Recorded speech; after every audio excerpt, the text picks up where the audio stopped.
चित्तौड़ दर्शन। केंद्रीय narcotics bureau द्वारा लगातार ताबड़तोड़ कार्रवाई की जा रही है और वाहवाही लूटी जा रही है, अपनी पीठ थपथपाई जा रही है कि उसके द्वारा ये केस बनाए गए, ये केस बनाए गए। लेकिन चित्तौड़ दर्शन पर हम कई बार दिखा चुके हैं कि उस मामले में कभी भी नारकोटिक्स विभाग द्वारा जिनकी धरपकड़ की जा रही है उनके नाम का खुलासा नहीं किया जाता है। हम कई बार ये आवाज भी उठा चुके हैं कि आखिरकार उनके नाम का खुलासा क्यों नहीं किया जाता है। और नारकोटिक्स विभाग द्वारा जब से ये कार्रवाई शुरू की गई है तब वह संदेह के घेरे में आ गई थी। आप मेरे पीछे देख रहे होंगे चित्तौड़गढ़ का कलेक्टिव चौराहा है। बड़ी संख्या में यहाँ राष्ट्रीय उपखंड क्षेत्र से कई लोग आए हुए, ग्रामीण आए हुए, जिसमें बड़ी संख्या में दूध के निवासी है। इसी तरह की एक फर्जी कार्रवाई की गई नारकोटिक्स विभाग द्वारा। हालांकि अभी यह स्पष्ट नहीं है कि नारकोटिक्स विभाग की जो टीम थी वह चित्तौड़गढ़ की थी, कोटा की थी या मध्य प्रदेश की थी।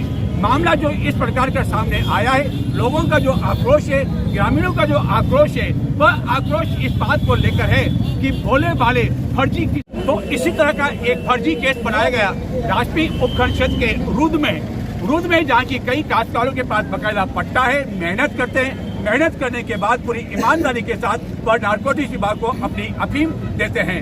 लेकिन आरोप यह है कि जब वहाँ पिता और पुत्र मौजूद थे अपने खेत पर, नारकोटिक्स विभाग की 3-4 गाड़ियां आती है और इनमें से पिता पुत्र से पूछताछ होती है और बिना कोई ठोस सबूत के, बिना किसी प्रमाण के वह वहाँ से रतन लाल सुखवाल को यह कहकर उठाकर ले जाती है कि आपके खेत में जो है अफीम मिली है। और नाटक आप देखो, नारकोटिक्स विभाग की जो नाटकीय घटनाक्रम जो हुआ है वह अफीम कहां से लेकर आते हैं और इस भोले वाले काश्तकार के खेत से उठाकर ये बता देते हैं कि ये अफीम जो है ये डोडा चुरा, ये इसको भी मालूम नहीं है। ये मेरे साथ है रतन लाल का पुत्र किशन लाल जो कि मौके पर मौजूद था। हम उनसे पहले पूरी बात पूछेंगे कि आखिरकार मामला क्या हुआ, किस तरह नारकोटिक्स विभाग द्वारा इस तरह का फर्जीवाड़ा चित्तौड़गढ़ जिले में किया जा रहा है। किशन लाल, आप बताएं कि पहले बताएं कि ये घटना कब की है? 18 तारीख की है।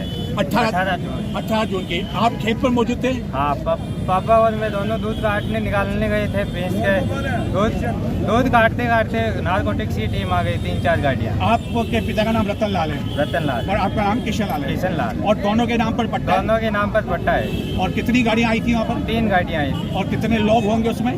13-14 जने थे। सब वर्दी में थे या बिना वर्दी में? एक बिना वर्दी का था और दूसरे वर्दी में। और क्या बोला उन्होंने आते ही बोला कि दूध काट लो और फिर दूध निकाला और पापा को तो उधर ले गए और मेरे को वहीं पीटा दिया 3 जनों ने डरा धमका के। फिर पिता को जब ले गए तो कुछ पिता से पूछताछ की या क्या कुछ बात आपकी जानकारी में है? वो जानकारी में नहीं, उधर एक साइड में ले जाकर बात की। फिर उसके बाद क्या हुआ? एक साइड में ले गए, फिर मुखिया को फोन कर दिया और मुखिया को। अरे मुखिया होता आपके, क्या नाम है मुखिया का?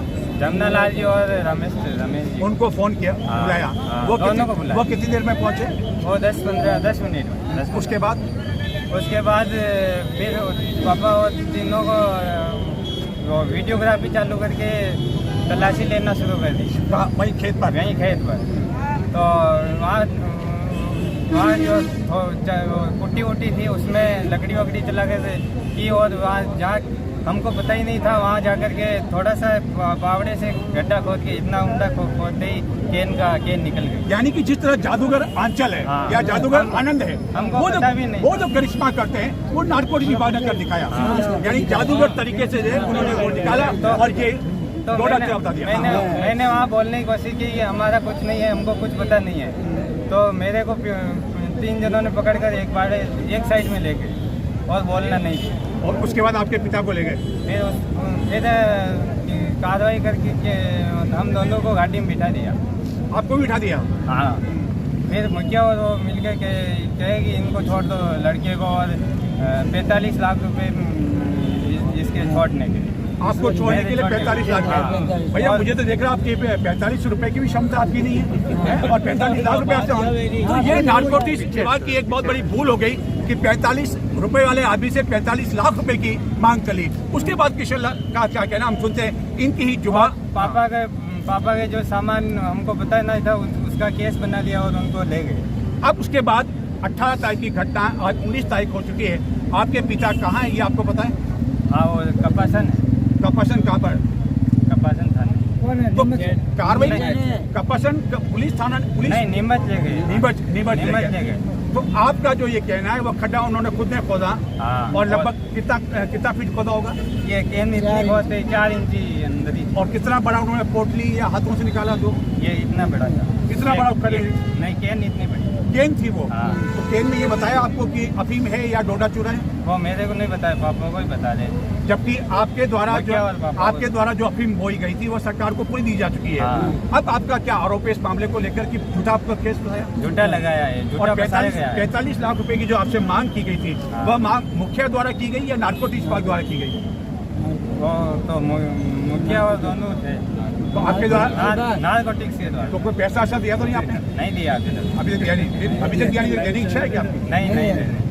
तो ये हालत है नारकोटिक्स विभाग की कि एक भोले भाले काश्तकार को वहाँ से उठाकर ले जाती है और किसी जादूगर तरीके से वो खड्डा खोदती है और वहाँ से एक केन निकलती है और वह इसके खिलाफ मामला दर्ज करती है, जिसको लेकर लोगों में आक्रोश है। रूद के बड़ी संख्या में यहाँ लोग आए हुए हैं जिनके द्वारा ये भी आरोप लगाया जा रहा है कि जो प्रभावशाली काश्तकार है, प्रभावशाली लोग हैं, उनको बड़े बड़े नेता बचा लेते हैं, फोन करते हैं और उनको छोड़ दिया जाता है। लेकिन इस भोले भाले किसान के साथ न कोई आवाज है, केवल आवाज है तो वो ग्रामीणों की आवाज है, ग्रामीणों की ताकत है। हालांकि राजनेताओं की, बड़े बड़े राजनेताओं की ताकत नहीं है। इसी कारण इस भोले भाले किसान को उठाकर ले गई है। और हम पहले भी बता चुके हैं कि नारकोटिक्स विभाग जब गत दिनों एक कार्रवाई हुई थी, उसका संदेह के घेरे में आई और ताबड़तोड़ कार्रवाई की जाने लगी है।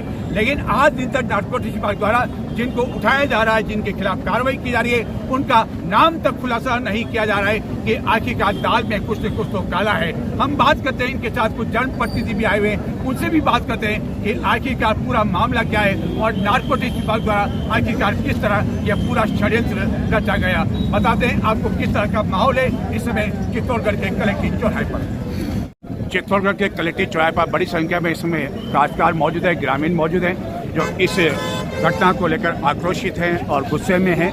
और एक भाजपा के नेता हर्षवर्धन भी यहाँ आए हुए हैं और हम उनसे सुनते हैं कि आखिरकार इस पूरे मामले को लेकर हर्षवर्धन सिंह रुद्र का क्या कहना, आखिरकार क्या मामला है। हर्षवर्धन जी बताएंगे कि जो बड़े लोक संख्या में आए हैं आक्रोशित, क्या कहना है और आपका इस मामले में क्या कहना है? आज हमारे रूद गांव से काफ़ी ग्रामीण जन आए हैं। कल गांव में एक नारकोटिक्स विभाग की टीम ने कोई अफीम पकड़ने की कार्रवाई की है। उसमें सभी गांव वालों का कहना है कि वो पूर्ण रूप से गलत है और जिस तरीके से वो कार्रवाई हुई है कि सुबह सुबह जल्दी पहुंच के वो आधे घंटे में कार्रवाई ख़त्म करके वो गांव वाले किसी व्यक्ति को सूचना भी नहीं थी और वो कार्रवाई करके चले गए। और इस तरह की घटना जो हो रही है, तो मान लो कोई भी अधिकारी इसमें इंटेंशनली इस तरह का भ्रष्टाचार कर रहा है, तो निश्चित रूप से उसके लिए गांव वाले जो हैं, गांव वालों में सब में रोष है और इसीलिए आज पूरा गांव यहाँ आया है। तो इसके बाद क्या आपकी कुछ बात हुई अधिकारियों से कि आखिरकार क्यों उस काश्तकार को पकड़ा गया है, कोई नारकोटिक्स विभाग के अधिकारियों से? आज सभी ग्रामीण जन आए हैं, अभी कलेक्टर साहब को ज्ञापन भी देंगे और भी सभी अधिकारियों से बात भी कर रहे हैं कि देखें जब गांव वाले भी संतुष्ट होंगे उसके बाद ही सभी कार्रवाई। लेकिन हर्षवर्धन जी, इनका ये आरोप है, गांव वालों का आरोप है कि ये कोई पहली घटना नहीं है। इस तरह पहले भी जो है जो बेकसूर लोग हैं, बेकसूर काश्तकार हैं, उनको भी पकड़ा जा चुका है। तो आखिरकार इस तरह का एक के बाद एक घटनाक्रम आप नहीं मानने की चिंता का विषय? बिल्कुल चिंता का विषय है और कोई भी व्यक्ति अगर भ्रष्टाचार करता है तो उस पर सख्त से सख्त कार्रवाई होनी चाहिए। तो ये थे हर्षवर्धन सिंह रुद्र, भाजपा के युवा नेता, जो कि स्वयं रुद्र के निवासी हैं और वह भी बता रहे हैं कि वाकई में जो है ये चिंता का विषय है। एक के बाद एक इस तरह की फर्जी कार्रवाई नारकोटिक्स विभाग द्वारा की जा रही है। सवेरे से ही यहाँ बड़ी संख्या में रुद्र और आश्मी क्षेत्र के काश्तकार पहुँचे, जिनमें अधिकांश ग्रामीण हैं, काश्तकार हैं, जिनके हाथ पट्टा भी है। उनका कहना है कि वह पूरी ईमानदारी के साथ खेती करते हैं, लेकिन इस तरह उन्हें फंसाने की कार्रवाई नारकोटिक्स विभाग द्वारा की जाती है। अधिकारियों को ज्ञापन भी दिया गया है, नारकोटिक्स विभाग के आला अधिकारियों से बातचीत भी की गई है। अब देखना यह है कि जिस किसान को पकड़ कर ले गए अफीम या डोडा चूरा की बरामदगी के नाम पर, क्या उसको छोड़ा जाता है या नहीं, या नारकोटिक्स विभाग द्वारा एक और फर्जी केस बनाकर वाहवाही लूटी जाती है, अपनी पीठ थपथपाने का काम किया जाता है।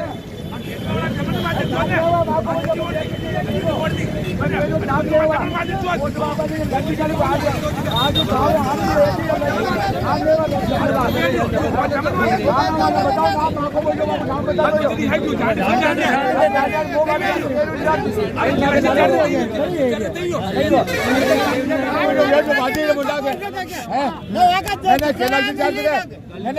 ये आदमी अगर ये वेल जावे तो गांव में कोई मैंने कोई ना कोई बहुत भी वही तो मेल वो एंड व्हाट इज तो वही मेल वो वही पकड़वा वालो ये गरीब आदमी जो अगर बोरा बोरा बाल बच्चे ने वो कभी हाल तक बड़पेट रोटी नहीं कर सको ये आदमी ने पकड़ लेके आई है। आप भी रुद गई हैं? हाँ मैं रोद गई। वो क्या नाम आपका? मेरे लेरूलाल पंचोली है। लेरूलाल जी, आपको क्या लगता है कि इस तरह जो नारकोटिक विभाग ने कार्रवाई की है, हाँ। दो बातें आ रही है कि क्या किसी दूसरे आदमी को छोड़ने के चक्कर में इसको फंसाया गया है या नया केस बनाने के चक्कर में ये नया केस बनाने के चक्कर में सर मैं ये बोलना चाहता हूँ, ये गरीब आदमी है, उसके बच्चे हैं जो कभी भर पेट के भोजन नहीं करवाए उसने, और उसने उसी का आदमी तो मेलता है और वही नारकोटिक्स वाला पकड़ के ले जाते हैं।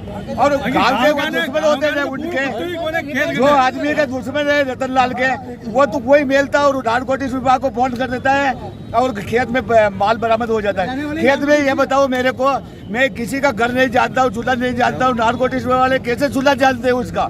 तो आपका कहना है कि गांव से किसी व्यक्ति की उसकी रंजिश थी? हाँ, गांव की रंजिश है और उसको फंसाने ही मेलते हैं। गांव का जो रंजिश आदमी है वही तो मेलता है और नारकोटिक्स विभाग को फोन कर देता है, जमीन बता देता है। और जमीन इतनी 4 बीघे जमीन में कैसे मिल गया उनको नारकोटिक्स विभाग को? लेकिन इस पूरे मामले को लेकर मुखिया को भी बुलाया गया था मौके पर, तो क्या मुखिया द्वारा ये जानकारी नहीं दी गई कि ये व्यक्ति निर्दोष है, बेकसूर है? नहीं, मुखिया गए वहाँ साइन कर दिया और लेके 15 मिनट में सब काम सुलझा दिए। अब आप लोगों की क्या मांग है? मैं मांग है उनको रिहा करो, ऐसे गरीब आदमी को मत फंसाओ। और ये भी बताया कि रुद में ये पहला मामला नहीं, इससे पहले भी बहुत मामले हुए हैं, बहुत मामले हुए हैं। हम गाँव वाले बहुत परेशान हो गए नारकोटिक्स वालों के। हमारे लाइसेंस अगर जब्त करना चाहते हो तो जब्त कर लो, मगर ऐसे मत फंसाओ किसी आदमी को। तो ये आरोप है एक काश्तकार का नहीं, बल्कि जो गांव के जो कई लोग हैं उनका भी ये आरोप है, जिनके बारे में हम कह सकते हैं कि जो उम्र दराज के लोग जो व्यक्ति यह आरोप लगा रहे हैं, कम से कम यह आरोप जो लगा रहे हैं उसमें कहीं न कहीं सच्चाई तो है आखिरकार, जिसके कारण इतनी बड़ी संख्या में लोग यहाँ कलेक्ट्रेट चौराहे पर एकत्रित हुए हैं, विरोध प्रदर्शन करने के लिए आए हैं, जिनका कहना है कि जिस काश्तकार को पकड़ कर ले गए एक केस के नाम पर, उस रतनलाल सुखवाल को रिहा किया जाना चाहिए। हमने भी आपको बताया कि रतनलाल सुखवाल के पुत्र किशन लाल ने किस तरह अपनी बात बताई कि किस तरह वहाँ एक खड्डा खोदा जाता है और उस खड्डे में से एक केन निकाली जाती है और उस केन में कोई नारकोटिक्स पदार्थ होता है और यह कहा जाता है कि यह तो जो है इस रतनलाल का है, जबकि उस बेकसूर रतनलाल को इस पूरे मामले में कोई जानकारी नहीं कि आखिरकार ये किसका है। लेकिन मैंने जैसा कि पहले कहा कि नारकोटिक्स विभाग अपनी पीठ थपथपाने के चक्कर में या अन्य रंजिश के कारण बिना किसी जांच पड़ताल के इस तरह की कार्रवाई पहले भी होती रही है और एक बार पुनः यह कार्रवाई हुई है। चित्तौड़गढ़ कलेक्ट्रेट चौराहे से मैं अपने कैमरामैन मनोज कुमार के साथ नरेश टक्कर।